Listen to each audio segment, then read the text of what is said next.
Welcome to the deep dive. Oh, Okay, so today we're really getting into it. Chapter 2 of the Bhagavad Gita. Sankhya Yoga, yeah. Where the core teachings really kick off. Exactly. And our goal really is to pull out what the Gita says is, permanent versus what's just Yeah. temporary. Trying to find that bedrock, that inner steadiness it talks about. Right. So first up, this idea in verse 2.16, Sat, Asat, and Mithya. Mm-hmm.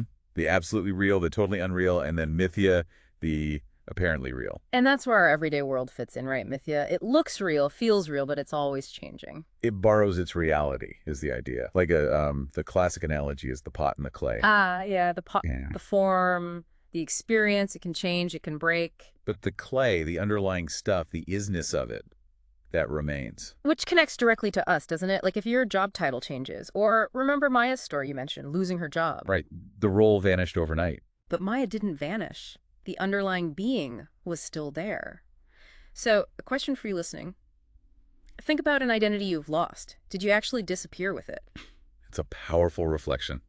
These forms are transient, the essence that persists. Then, verses 17 and 18 dive into this indestructible something within us. Yeah, the pervader, something that permeates the body, but isn't the body itself. Yeah. And it's indestructible. Unlike the body, which is definitely temporary, the analogy here. Think of the space inside a pot or a room. You can break the pot, tear down the walls. But the space itself, it's untouched. It just is. Exactly. So that indwelling self, that consciousness, that core sense of I am, it's eternal, unchanging, immeasurable. And knowing that or starting to grasp it can give you real courage when things get tough. Definitely. So maybe think about your body now compared to, say, 10 years ago. It's changed, right? For sure. But has that fundamental sense of I am, that awareness of being you, has that fundamentally changed? Probably not.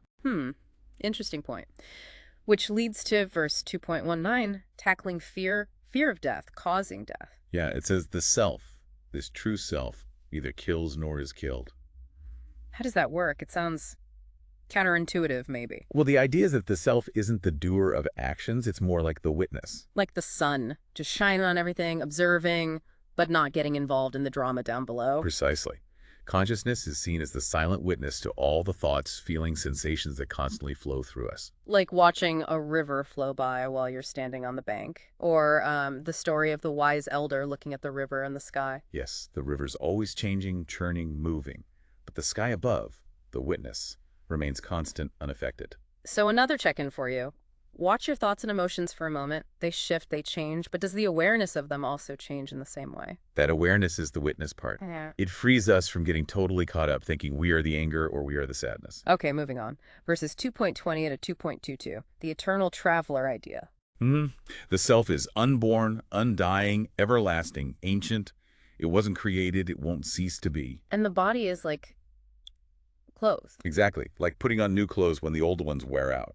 The self discards a worn-out body and takes on a new one. So death isn't annihilation, it's a transition, a change of outfit, like the Taylor story, the boy with the worn shirt. Right. The shirt gets replaced, maybe patched up, or a new one is made. The boy wearing it continues. So think about maybe your favorite outfit as a kid versus who you feel you are now. The clothes are long gone, maybe even the body's totally different cells. But that thread of consciousness, that sense of being you, has continuity. Okay, and finally, this section from 2.23 to 2.25, it really emphasizes the self's invincibility. Yeah, using all these negations. Weapons can't cut it, fire can't burn it, water can't wet it, wind can't dry it. It paints a picture of something utterly beyond physical processes. It's uncleavable, incombustible, unchangeable, all-pervading, stable, immovable, ancient. And also unmanifest, meaning not graspable by the senses, unthinkable, not fully graspable by the mind, unchangeable. And knowing this, truly understanding this nature, is said to remove the very basis for sorrow. The analogy of the video game. Right. The character on the screen might get hurt, lose health, die in the game. But the player holding the controller, they're fine. Maybe a bit frustrated, but unharmed. It draws that distinction. So consider your body's aches, pains, pleasures.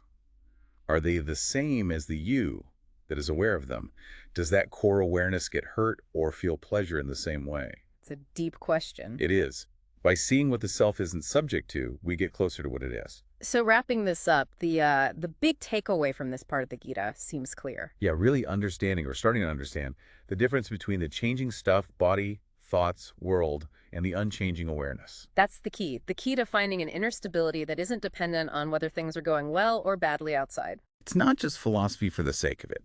It's presented as a really practical way to navigate life's ups and downs with, well, with less suffering and more strength. Absolutely. So here's a final thought to chew on. If you really started to identify with this eternal, unchanging witness self, how might that actually shift your perspective? How would it change how you face daily annoyances, big challenges, or even how you think about who you are? Something to consider. Thanks for diving deep with us.